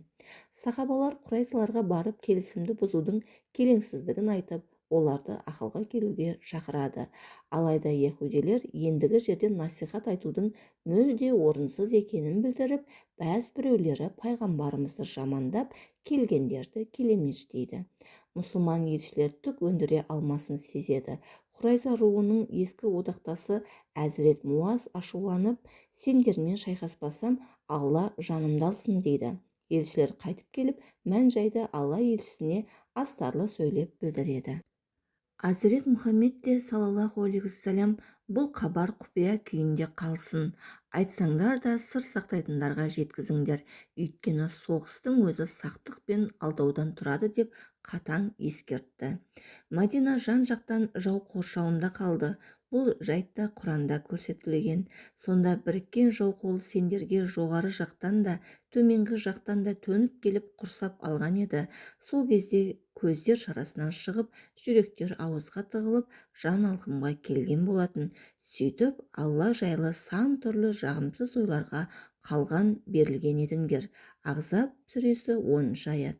Сол тұста Құрайза руы Хубай ибн Ахтабты Құрайштарға жолдап, Мадинаға түнде баса көктеп кіруді жоспарлағандарын, көмекке мүшриктерден 100, Ғатафандардан 100 адам жіберулерін сұрайды. Олардың сондағы ойы Мадинадағы қорғансыз әйел бала-шағаны басып алу. Бұл хабарды естіген мұсылмандар қаланы түнде қорғауға Зайд ибн Харис пен Салама ибн Әсләмнің басшылығында 500 әскер бөледі. Сарбаздар қаланы көше-көше аралап, таң атқанша тәкбір айтумен жаңғыртады. Яһуди Құрайзалар бірнеше рет шабуылдап, нәтижесіз оралады. Сафияның ерлігі. Яһуди Құрайзалар екінші рет қалаға шабуылдаған тұста 10 шақты дұшпан Хассаб ибн Сабиттің үйіне оқ жаудырады. Үйде пайғамбарымыздың тәтесі Әзірет Сафиямен бірге бірнеше әйел 10 шақты бала бар еді. Аяусыз дұшпан үйге кірмек болып ұмтыла берген. Әзірет Сафия төнген қауіпті сезіп, өзінің әйел екенін жасыру үшін басына мықтап орамал байлайды да, қолына ұзын сырық алып үйден шықты. Мысықша басып теріс қарап тұрған дұшпан әскерінің арқа тұсынан келген бойда қолындағы сырықпен қара құстан қойып қалып сұлатып түсіреді. Бірдемде тіл тартпай кеткен жаудың басын кесіп алып, арғы жақтан төніп келген яһудилерге қарай лақтырып кеп жібереді. Яһудилер қорқып, ойбай-ау, бұлардың үйлерінде еркек жоқ, әйел бала шағасы қорғансыз деп еді ғой, мұнысы несі деп тым-тырақай қаша жөнелді. Пайғамбарымыздың ор басындағы күзеті. 500-ге жуық сахаба жауынгерлерді Мадинаға аттандырып, қаланы қорғауға бұйрық берген соң пайғамбар Мұхаммед саллаллаху алейхи уассалам орбасындағы күзетке тікелей араласты. Әсіресе дұшпан әскері өте алады деген тар тұста түнгі қарауылға өзі тұрды. Әзірет Айша сол кездегі жағдайды бұлайша әңгімелейді. Расулалла ордың тар тұсын күзетіп тұрып, анда-санда шатырға келіп жылынып кететін. Бір келгенінде тоңғаны сондай қалш-қалш етіп отырды. Біраз бойы жылынған соң, мен жау әскері тек сол тар жерден өтіп кете ме деп қорқамын. Бүгін түнде мұсылмандардың біреуі менің орныма қарауыл қараса болар еді деді. Сол сәтте сырттан аяқ дыбысы естілді. Бұл кім деп дауыстады Расулалла саллаллаху алейхи уассалам. Келген адамның Сағд ибн Әбу Уаққас екенін білген соң, түнгі күзетті соған тапсырады. Шайқасқа дайындық басталғалы бері мұнафықтар әйел бала-шағамызды тастап, жөн-жосықсыз бұл жерде жүргеніміз ақылға сыймайды деп мұсылмандарды жолдан тайдыруға тырысты. Кейбіреулері Алла елшісіне келіп, үйлеріміз Мәдина қамалының сыртында орналасқан, айнала дуалдары да пәс, дұшпан ұры-қары түскендей болса деп орбасындағы күзеттен кетуге рұқсат сұрайды. Пайғамбарымыз олардың бір бөлігіне рұқсат етті. Негізінде мұнафықтардың көздегендері нағыз керек тұста саптан шығып, мұсылмандардың көңіл күйінің шырқын бұзу еді. Бұл олардың қашаннан дағдыланған әдеттері. Бір топ мұнафықтың пайғамбарымыздан кетуге рұқсат сұрағанын көргенде Сағд ибн Муаз шыдай алмай, «Уа Расулалла, рұқсат берме бұларға, біздің басымызға іс түскенде бұлар үнемі тайқып шыға келеді» деді. Содан соң мұнафықтарға қарап, «Қашанғы сендердің айтқандарыңа көнбекпіз, әлде қалай қиындық туа қалса, бастарыңды ала қашасыңдар» деді зілмен. Алладан түскен аяттар да мұнафықтардың сол мінезін айғақтай түседі. Олардың арасындағы соғыстан зәре-құты қашқан бір топ, «Уа Ясриб халқы, енді сендер үшін бұл жерде дұшпанға қарсы шеп құрудың ешқандай мағынасы жоқ. Мынадай жойқын күшке төтеп бере алмайтындарың айтпаса да түсінікті. Одан да аман тұрғандарыңда үйлеріне қайтыңдар» десе, енді бір топ «Үй жайларымыз қорғансыз қалды» деп сылтауратып, пайғамбардан жамырап рұқсат сұрап жатты.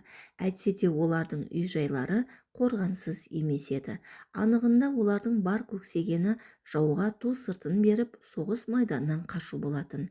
Ахзаб сүресі 13-ші аят. Шайқастың басталуы. Дұшпан ордың екі бетінен айқасудың оңайға соқпасын білді. Білгенмен не пайда? Бар күшті жинап, шайқасқа кіріскеннен басқа амал қалмады. Олар ойлағандай оңай болмай шықты. Арғы бетіне өту тіпті мүмкін емес. Дегеннен беттері қайтып қалды. Ұзақтан оқ атысқаннан басқа шара жоқ. Бірақ бұл да нәтижеге апарар жол емес екенін ұққан дұшпан әскері ақыры мұсылмандарды айнала қоршауға алуға бекінді. Олар басқа не істей алар еді? Ойламаған жерден дұшпанның бірнеше атты әскері ордың тар тұсынан мұсылмандар жаққа өтіп кетіп, жекпе-жекке шақырды. Салт аттылар арасында батырлығымен, мергендігімен шартарапта аты шыққан мүшрик Амр ибн Абди Уад бірінші болып алға шықты. Онымен айқасуға тек ерлер ерінің батылы жетсе керек. Амр ибн Абди Уад соғырылып ортаға шыққанда, қаһарман сахаба Али онымен айқасуға Расулалладан рұқсат сұрады. Пайғамбарымыз: «Сен отыр, уа Али, ол Амр ғой» деді. Амр мұсылмандардың тосылып қалғанын өзінше жорып, «Менімен күш сынасатын ешкім жоқ па? Өлгендерің жәннатқа барады емес пе?» деді. Әзірет Али екінші рет пайғамбардан рұқсат сұрады. Пайғамбар бұл жолы да «Уа Али, ол Амр ғой» деп келіспеді. Ешкім шыға қоймаған соң Амр кеудесіне нан пісіп, көкіректеніп, «Жекпе-жекке ешқайсының батылың жетпейді» деп күркіреді. Әзірет Али орнынан атып тұрып, «Мен жекпе-жекке дайынмын, уа Расулалла» деді. Пайғамбарымыз бұл жолы да «Уа Али, ол Амр ғой» деді.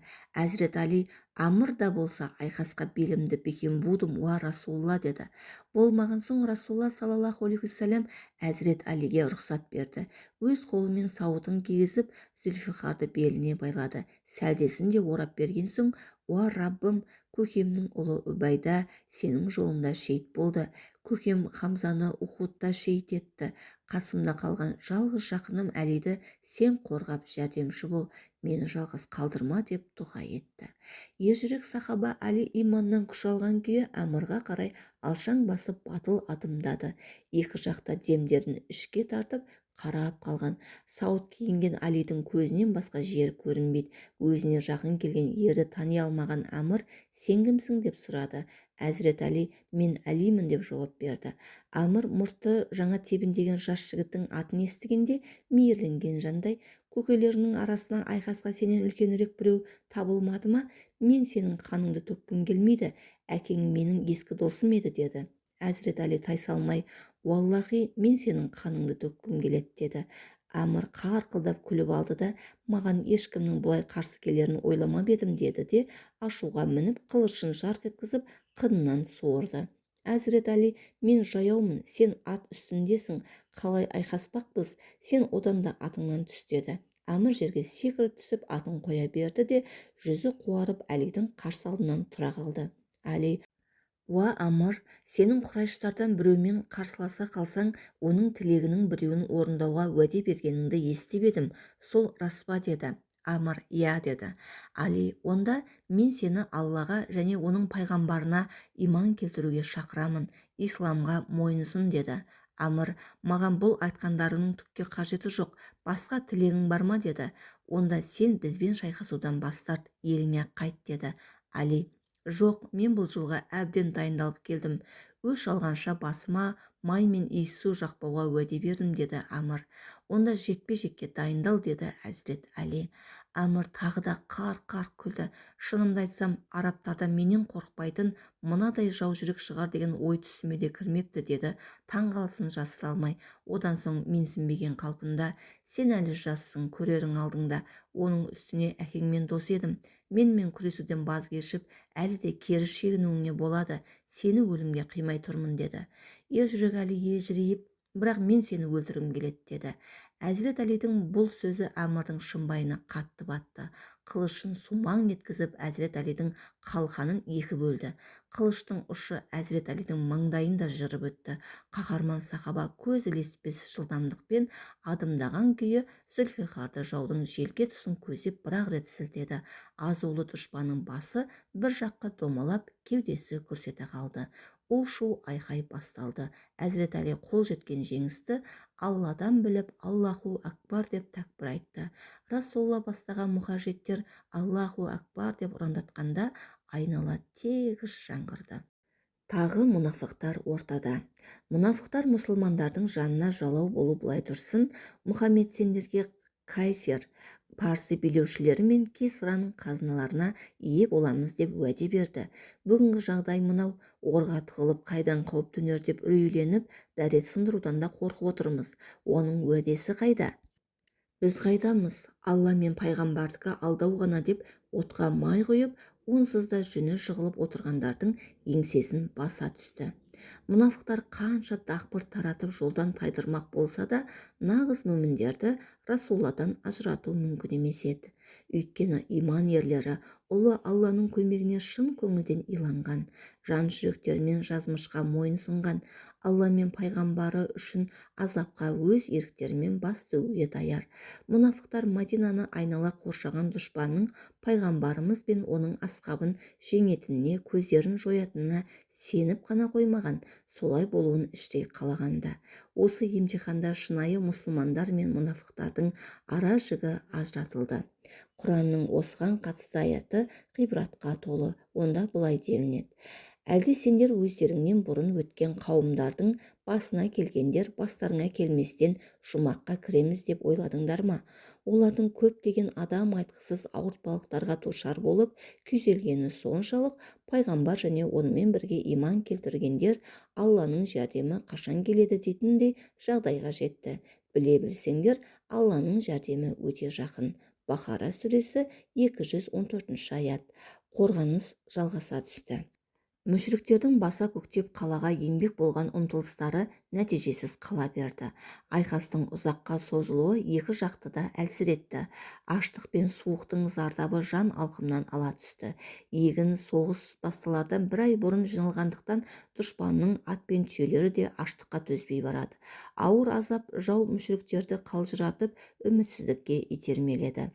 Ғатафандардан келген уәкілдерге келген жолдарыңызбен кері қайтыңыздар, арамыздағы мәселені тек қылыш шешетін болады деді. Ғатафандықтар үн-түнсіз жолға түсті. Жолшыбай Харис ибн Ауф Убайна ибн Хсанға Құрайыштарға көмектесеміз деп Мұхаммедке саллаллаху алейхи вассалам шабуылдағаннан бізге келіп кетер дәнеңе жоқ. Уаллахи, мен Мұхаммедтің қолға алған ісінің үстем екендігін түсіндім. Хайбардағы яһудилердің оқымыстылары бір пайғамбардың келетінін айтатын, соның сипаттары Мұхаммедке сәйкес келеді деді. Қорғаныс кезінде сахаба жауынгерлер де жан-жақты қиналды. Шайқасқа дейін бар күштерін ор қазуға жұмсаған олар шаршап шалдыққан. Оның үстіне қуаңшылықтың зардабы талғажау етер азыққа зар қылған. Бұған суықтың зиянын қосыңыз. Әзірет Хузайфа шайқастың бір түнін былайша еске алады. Біз қатар-қатар тізіліп отырғанбыз. Үстіңгі жақта Әбу Суфиянның әскері, төменгі жақ түгел яһуди құрайзалар. Жаудың қалаға енуінен қауіптеніп отырғанбыз. Көзге түртсе көргісіз қараңғы, оның үстіне уілдеген жел өңменімізден өтіп барады. Мұнафықтар үйіміз ашық-шашық қалды, сенімсіз деп Расулладан рұқсат сұрады. Бәрі босатылды. Айтқандары шылғи өтірік, сылтау тапқандарына мәз болып, жылыстап қатардан шыға берді. Біз бас аяғы 300-ден астам сарбаз қалғанбыз. Кезектесіп Алла елшісінің қасында күзетке тұрдық. Кезек маған келген, сақшылыққа сайланған менде басы бүтін қару түгіл, суықтан қорғанар жылы киім де жоқ. Әйелім берген тоқыма орамалмен кеудемді жапқан болдым. Намаздардың қаза болуы. Екі жақты текетірестің бітер түрі көрінбейді. Оқыстан жау әскері пайғамбарымыздың саллаллаху алейхи вассалам шатырына оқ жаудырды. Алла Расулы сауыт сайманын сайлап шатырдың алдында тұрған. Әзірет Жабердің айтуынша, сол күні мүшіріктер таң алагеуімнен түн қараңғылығына дейін қаржасқан. Расулланың шатырын нысанаға алған дұшпан құрамасын Халид ибн Уалид басқарған. Саны көп әрі таңдаулы әскерлерден құралған бұл бөлім мұсылмандарды күні бойы тырып еткізбеген. Ұрыстың қызғаны соншалықты, Расулла басшылығындағы мұхажиттер талмай шарпысумен бесін намаздыгер намазшам намаздарын қаза қылады. Жеке басына тиісіп балағаттағандарға қарғыс айтып көрмеген болмыс сұлтаны Әзірет Мұхаммед саллаллаху алейхи вассалам намаздарын қаза қылуға себеп болғандарға, олар бізді күн батқанша мойын бұруға мұрша бермей намаздарымызды қаза қылғандары үшін Алла үйлерін, жүректері мен ішкі сарайларын отқа толтырсын деп лағнет айтқан. Артынша сол күнгі қаза намаздарын асқабымен бірге оқып Алладан кешірім өтінді. Нұғайм ибн Масғудтың қызметі. Қарсыластар аштық пен суықтан, соңы жоқ соғыстан әбден қажыды. Сондай сәтте жаңадан иман келтірген Ғатафан руының жігіті Нұғайм ибн Масғуд Расулламен жүздесуге рұқсат сұрады. Нұғайымның мұсылман болғандығынан өз руластары бейхабар. Иман сынды қасиетті қазынаға ие болған Нұғайым шүкіршілік қылып мұсылмандарға қызмет етуді өзіне борыш санады. Алла Расулына келген бойда ол: «Уа Расулла, мен мұсылман болдым. Өз жақындарымның бұдан хабары жоқ. Ендігі жерде сенің әміріңмен жүруге уәде берем. Бұйыр, не істеуім керек?» дейді пайғамбарымыз. «Сен жалғызсың, үнің шықпас. Дегенмен бір ұсынысым бар. Бізді айнала қоршауға алған дұшпанның арасына кіріп, ыңғайын тауып, оларды бір-біріне қарсы қоюға қалайсың? Өйткені шайқас айласыз болған ба?» дейді. Нұғайым өзіне жүктелген міндетті дереу ұғып: «Уа Расулла, әміріңе құлдық, тек бір сұрағым бар. Қажет болған жерде шындыққа жанаспайтын сөздермен амалдауыма бола ма?» деді. Пайғамбарымыз: «Ойыңа келгенді ірікпей айта беруге рұқсат» деді. Нұғайым алдымен Құрайза яһудилеріне барды. Еш күдік туғызбай баяғы Нұғайымша Мұхаммедтің істегені араздастырудан басқа ештеңе емес. Жолаған жеріне бәле үйіріп жүреді. Қайнуқалар мен надырларға жасағанын бәрің білесіңдер. Құрайыштар мен Ғатафандар Мұхаммедпен шайқасуға келді. Сендер соларға көмек көрсетіңдер. Олардың мал мүлкі, бала шағасы қашықта. Жеңе қалса, олар олжаны жинап тайып отырады, ал жеңілсе алды арттарыңа қарамай қашып кетеді де сендерді мұсылмандарға тастай жөнеледі. Осыны бір сәт ойландыңдар ма? Мұсылмандарға қарсы әлсіз екендерің әмбек аян. Сендер Құрайыштан кепілдікке адам сұраңдар, әйтпесе жәрдем бермей қойыңдар. Кепілдер қастарыңда болса, олар оңайлықпен кете алмайды дейді. Яһуди Құрайзалар айтылғандарға иланып ескерткені үшін Нұғайымға алғыс айтты. Кетіп бара жатып Нұғайым, менен естігендеріңді тіс жарып жан баласына айтушы болмаңдар, құпия болып қалсын деп ескертті. Құрайзалар ешкімге айтпауға сөз беріп қала берді. Енді Құрайш мүшриктеріне барып, сендерді жақтайтынымды, Мұхаммедке қарсы екенімді білесіңдер. Сол үшін естігенімді жеткізуді міндет санадым. Тек сыр ретінде сақтайтындарыңа серт беріңдер деп құйғытты. Мүшриктер не де болса маңызды хабар екендігіне сеніп уәде берді. Онда тыңдаңдар, деді ол. Құрайзалар Мұхаммедпен арадағы ынтымағын бұзғанына өкініш білдіруде. Қайтадан сол бірлікті сақтау үшін сендерден мықты жігіттеріңнің бірнешеуін кепілдікке сұрамақшы.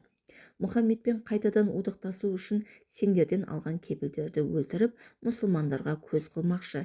Сөйтіп надырлардың да бұрынғы мекендеріне қайта оралуына рұқсат алатын көрінеді. Яһуди Құрайзалар сендерден кепілдікке адам жолдауларыңды сұраса, алданып жіберіп жүрмеңдер, бердік дегенше айырыласыңдар. Ақтық айқас және Алланың жәрдемі. Мүшриктер қолы соңғы рет бар күштерін салып, орлардың жан-жағынан шабуылға кіріседі. Шайқас ә дегеннен қызды. Зулаған оқта есеп жоқ. Тас жаудырғандарда қалысар емес.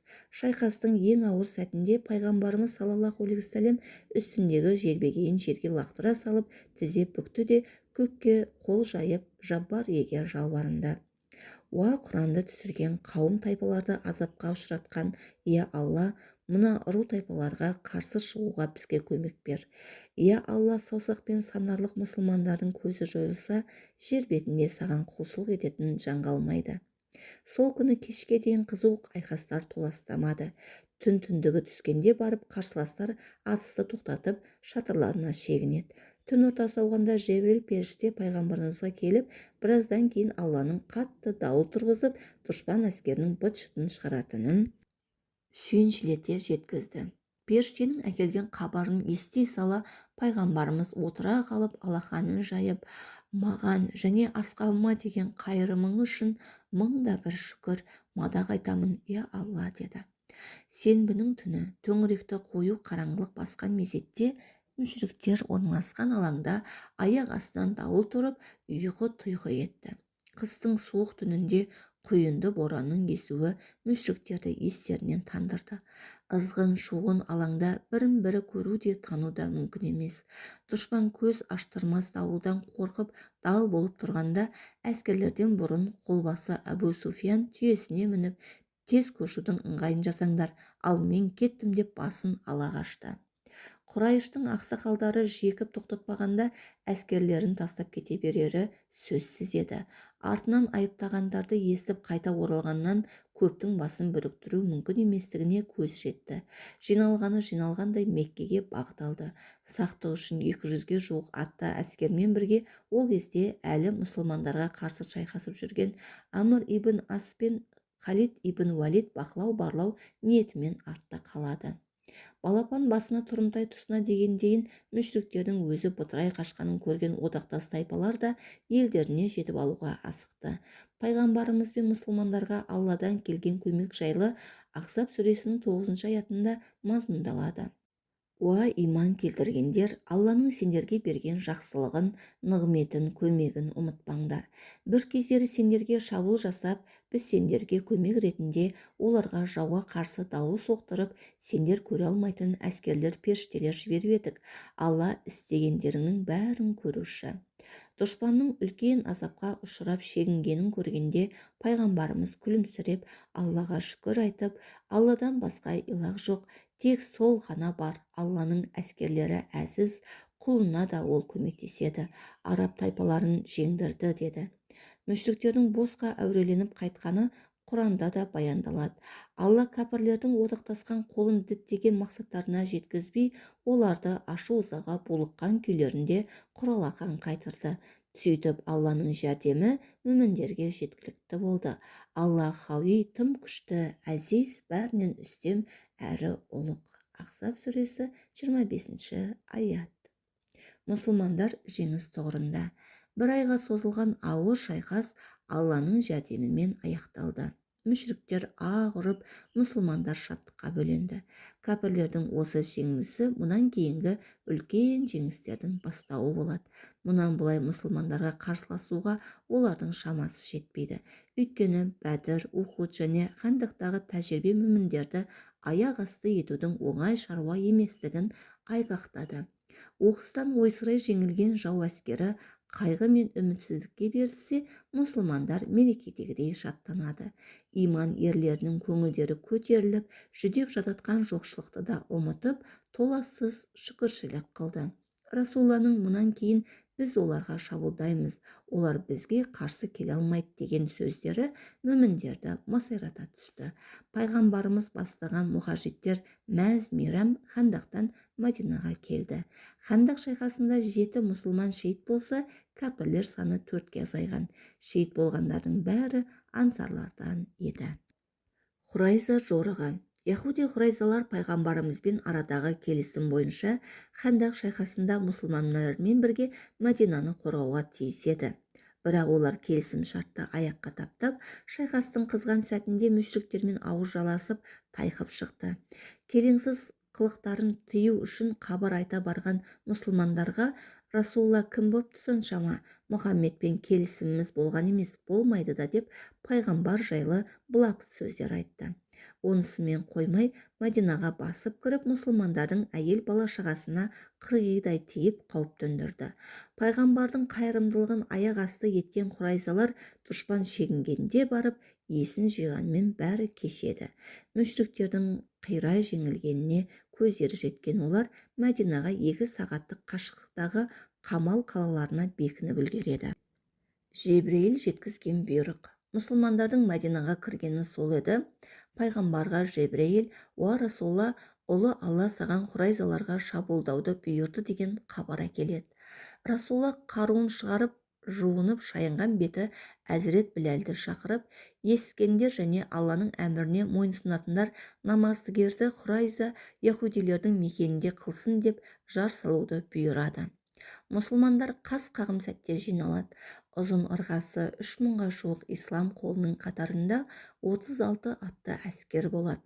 Байрақты Әзірет Алиге ұстатқан пайғамбар оны әскерден бұрын жолға салады. Мәдинада имам өкілі ретінде Абдулла ибн Үммі Мактум қалады. Сөйтіп мұхажиттер долы дұшпанмен соғыстың маңызды мезетінде опасыздық жасап, жау жағына жақтасып кеткен хурайза яһудилерін жазалау үшін жорыққа аттанады.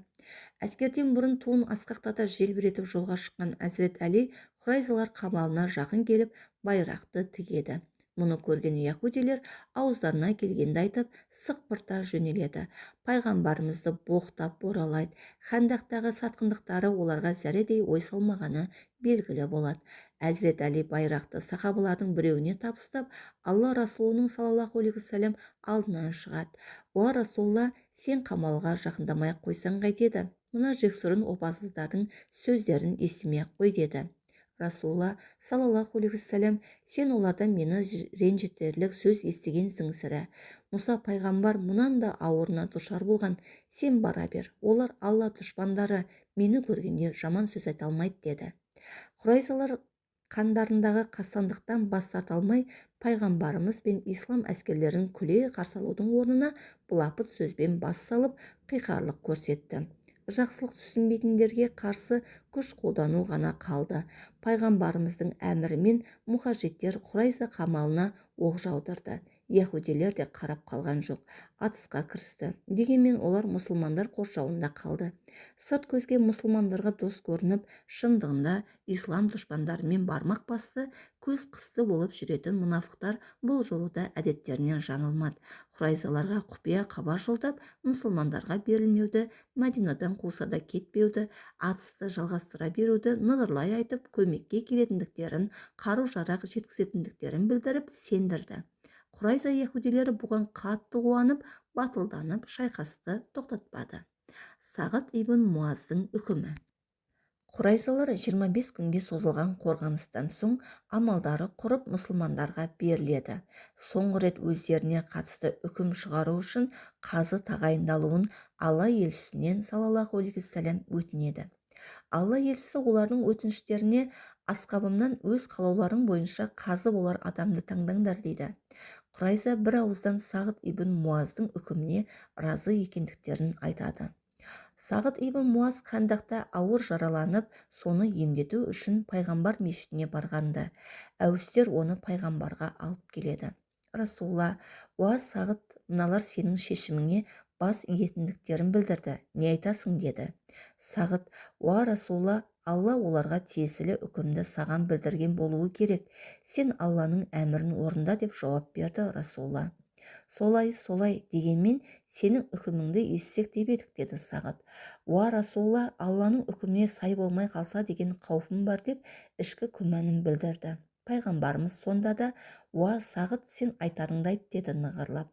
Әуістер Құрайзалардың ескі одақтасы еді. Сол себепті Сағыт соларға қарап: «Құрайзалар хақындағы шешімімді қабылдайтындықтарыңа уәде бересіңдер ме?» деді. Олар бір ауыздан келісім берді. Әзірет Сағыт ибн Муаз қазы болғандықтан Расулланың да үкімге ризалығын алуы тиіс еді.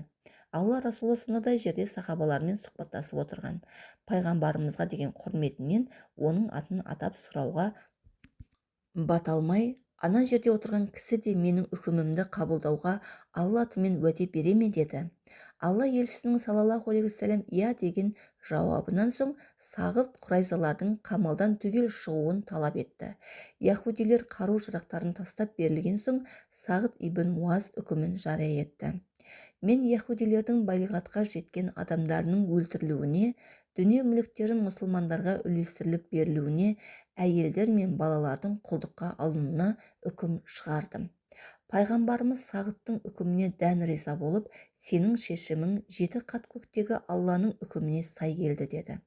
Шындығында да Әзірет Сағыт ибн Муаздың Құрайзалар туралы тоқтамы Мұса пайғамбардың шариғатына сайма-сай. Тәураттағы үкімнің баяндалуы былай: «Қандай да бір қалаға шайқасқалы барсаң, алдымен ол халықты бейбіт келісімге шақыр. Егер осыған келісіп қақпаларын ашып бағынса, салық төлеп саған қызмет етсін. Алайда сенімен келіспей соғысар болса, қоршауға алғайсың. Алла Раббың оларды саған мойынсұндырған сәтте еркектерін қылышпен өлтір. Әйел бала-шағаны, мал-мүлік олжаны Алланың саған берген дұшпандардың олжасын түгелдей пайдаға асырғайсың». Яһуди Құрайзалар Тәураттағы үкімге амалсыз бас иіп, берілген жазаға келісті. Пайғамбарымыздың әмірімен балиғатқа жеткен еркектердің қолдары байланып, Мәдинаға әкелінді. Мал-мүлік түгелдей жиналды. Олжаның 1/5 мемлекет қазынасына беріліп, қалған бөлігі мұсылмандарға үлестірілді. Еркектері өлтірілді. Шариғат заңына сәйкес қоршау кезінде жоғарыдан тас лақтырып бір сахабаны шейіт қылған Нубата атты әйел де өлім жазасына кесілді. Бұрын мұсылмандарға жақсылық жасаған бірнеше құрайзалыққа сахабалар өтінішімен кешірім жасалды. Осылайша Мәдинаның айналасы зиянды әсерлерден тазартылды. Ұзақ уақытқа дейін мұсылмандар тыныш, ұрыссыз күндер өткізді. Осы жылдың басқа да басты оқиғалары: Сәлман Фарисидің құлдықтан азат етілуі. Сәлман Фариси бұрын яһудилердің құлы болған. Пайғамбарымыз бір күні оны қасына шақырып алып: «Қожайының сенің азаттығыңның құнына не сұрайды? Барып біл» дейді. Әзірет Сәлман қожайына мән-жайды түсіндіреді. Қожайыны 300 құрма ағашын егіп, онымен қоса 1600 дирхам алтын берсең босатам деп жауап береді. Салман Фариси қожайының талабын пайғамбарымызға саллаллаху алейхи вассалам жеткізді. Пайғамбарымыз асқабына: «Бауырыңызға көмектесіңіз» деп бұйырады. Бұны естісімен-ақ сахабалар өз араларында 300 құрманың тұқымын жинайды. Құрма тұқымы жиналғаннан соң Алла елшісі: «Уа Салман, сен мына тұқымдарды егетін 300 шұңқыр қаз, біткен кезде маған хабар бер, тұқымдарды өз қолымен егейін» дейді. Сахабалардың көмегімен Салман Фариси шұңқырларды қазып шығады. Мұнан соң пайғамбарымызға хабар береді. Расулла өз қолымен құрманы егіп шығады. Сол жылы пайғамбарымыз еккен құрма ағаштарының барлығы жеміс береді. Осылайша Салман Фариси Бәни Құрайза яһудилеріне қарыз болған құрма ағаштарынан құтылады. Құрма ағашының қарызынан құтылған Сәлманның тек алтын төлемі қалады. Бір күні Расулла Сәлманды шақырып алып, бір дөңгелек алтынды беріп, «Уа Салман, мынаны алып қарызыңнан құтыл» дейді. «Уа Расулла, бұл жетпейді ғой» деп жауап береді. Салман: Алла Расулы алтынды қайтадан қолына алып қасиетті түкірігін жақты да, «Алла сені қарызыңнан осымен құтқарады» дейді. Салман қожайына әлгі алтынды бөліп 1600 дирхам өлшеп берсе де, әлгі жұмыртқадай алтын сол күйі қолында қалады. Мадинадағы зілзала және айдың тұтылуы. Хижреттің 5-ші жылында Мадинада үлкен жер сілкінісі болды. Пайғамбарымыз осы оқиғаға байланысты: «Раббыларың сендердің өзі риза болатын халге келгендеріңді қалайды. Сондықтан да сендер тәубеге келіп, Алланың ризалығын тілеңдер» деген. Алла елшісі осы сөзі арқылы дүниедегі жақсылық атаулының бәле-жала, қауіп-қатердің болып болмауы да адамдарға байланысты екенін айтқан. Хижреттің 5-ші жылы Жамадил-ахир айында ай тұтылады. Ай тұтылып біткенге дейін пайғамбарымыз саллаллаху алейхи вассалам мұсылмандарға хусуф намазын қылдырады. Хусуф және хусуп күн мен ай тұтылғанда оқылатын намаз 2 ракаттан тұрады, сүннет болып саналады. Рухук және сәжде нәпіл намаздардағыдай. Бұл намаздарда азан хамат оқылмайды. Тек хусуф намазын оқитын кезде намазға жиналыңдар, әссәләту жәмиғатун деп шақырады. Расулла бір құтпасында күн мен ай біреудің өлімі не дүниеге келуі себепті тұтылмайды. Олар Алланың құдіретін, ұлылығын көрсететін екі белгі. Сендер күн мен айдың тұтылғанын көргенде намазға тұрыңдар деген. Жахила кезеңінің адамдары күн, ай үлкен бір адамның құрметіне тұтылады деп сенген. Пайғамбарымыз осы соқыр сенімді жойып, күн мен айдың тұтылуы Аллаға ерекше ғибадат қылудың уақыты екенін ескерткен. Ондай сәтте адамдар бос нәрсемен шұғылданбай, арнайы ғибадат етуі қажет. Ғибадат пен дұғаның себебі және нәтижесі Алланың әмірі мен ризашылығы, ал пайдасы ақыреттен күтілуге тиіс. Егер намаз бен ғибадаттан осы дүниеде пайда көзделсе, жалған дүниелік мақсатқа қол жеткізу үшін жасалса, ондай намаздың өзі күмәнді. Сондықтан күн мен ай тұтылғанда да солар тезірек ашылсын деген ниетпен намаз оқылмайды. Күн мен айдың тұтылуын сондай ғибадат жасаудың уақыты жетті деп біліп, Алланың ризалығы үшін намаз қылынуы керек.